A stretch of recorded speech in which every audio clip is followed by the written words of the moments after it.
एक दिन भगवान भोलेनाथ कैलाश पर्वत से पृथ्वी की ओर जाने लगे। उन्हें जाता देख My माँ lord, पार्वती बोली, where are you going? भगवान I am आप going on कहाँ a जा रहे journey हैं? across the मैं earth. पृथ्वी भ्रमण पर जा रहा हूँ। मैं भी आपके साथ चलूंगी। लेकिन देवी, आप चलकर क्या करेंगी? मैं नहीं जानती, बस मुझे भी आपके साथ जाना है। देवी पार्वती नहीं मानी और वो भी उनके साथ चली गई। घूमते घूमते पार्वती जी को भूख लगने लगी। वो महादेव से बोली, महादेव, मुझे I am भूख लगी hungry. है। मुझे I wish to kheer eat खांड का kheer and भोजन khand. करना है। ये सुनकर वो थोड़े आगे आए। उन दोनों ने आम इंसान का भेष बना लिया। शिवजी ने एक बड़े से घर का दरवाज़ा खटखटाया, जहाँ से एक सेठानी बाहर निकली। कहिए, क्या चाहिए? हमें खीर खांड का भोजन करना है। खीर खांड का भोजन करना है तो अपने घर जाकर खाओ। मेरे यहाँ क्यों मांगने चले आए? यहाँ क्या मैंने कोई भंडारा खोला हुआ है? ये कहकर सेठानी ने दरवाज़ा बंद कर दिया। कुछ आगे चलने पर उन्हें एक गरीब बुढ़िया मिली। उसने पूछा, बताइए महाराज, आपको क्या चाहिए? हमें खीर और खांड का भोजन करना है। अच्छा, आप पहले भीतर आइए और बैठ जाइए।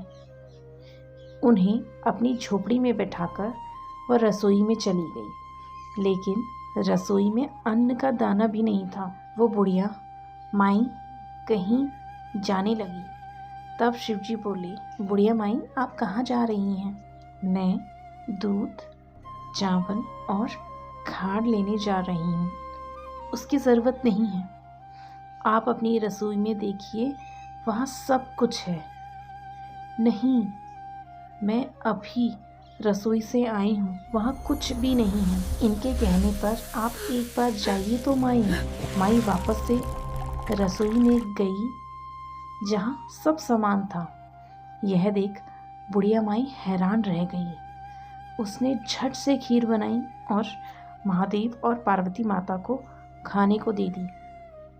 कुछ देर बाद वह दोनों वहाँ से जाने लगे। बुढ़िया माई बोली, महाराज, बची हुई खीर का मैं क्या करूँगी? मेरे घर में तो कोई नहीं है उसे खाने वाला। मैंने जितनी खानी थी खा ली। यह सुनकर महादेव बोले, माई, अपनी आंखें बंद करो। बुढ़िया माई ने आंखें बंद कर ली। कुछ देर बाद अब अपनी आंखें खोल लो। जैसे बुढ़िया माई ने आंखें खोली, अंदर उसके बेटा, बहू और पोते पोती थे। यह देखकर वो बड़ी खुश हुई, लेकिन फिर उदास होकर बोली, महाराज, मेरा घर तो एक छोटी सी झोपड़ी है। फिर मैं अपने परिवार को कहाँ रखूँगी? महादेव ने जाते जाते उस झोपड़ी को एक लात मारी और वह झोपड़ी बड़े महल में बदल गई। यह देख बुढ़िया माई हैरान रह गई। वो बोली, आप कौन हैं? ये सब चमत्कार? आप जरूर कोई दिव्य शक्ति हैं। मुझे दर्शन दो प्रभु। हे माता। तभी वो दोनों अपने असली रूप शिव पार्वती के रूप में आ गई। यह देख बुढ़िया माई बहुत खुश हुई। इसके बाद वो आगे की ओर चले गए। अब बची हुई खीर उसने अपने आस पड़ोस में शिव पार्वती का प्रसाद समझकर सब में बांटी। जब वो सेठानी के घर पहुंची तो उसका घर झोपड़ी बन चुका था। तो उसने उस बुढ़िया से पूछा, तेरे घर ये खीर कहाँ से आई?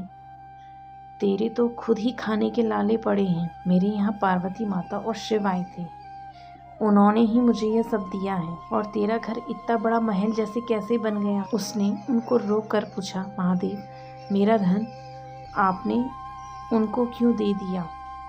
तब महादेव बोले, मैंने तो उठाया ना दिया। तब महादेव बोले, मैंने तो उठाया ना दिया। उसने हाँ की, इसलिए उसकी हाँ हो गई, और तूने ना की तो तेरी ना हो गई। महादेव, कुछ तो करो।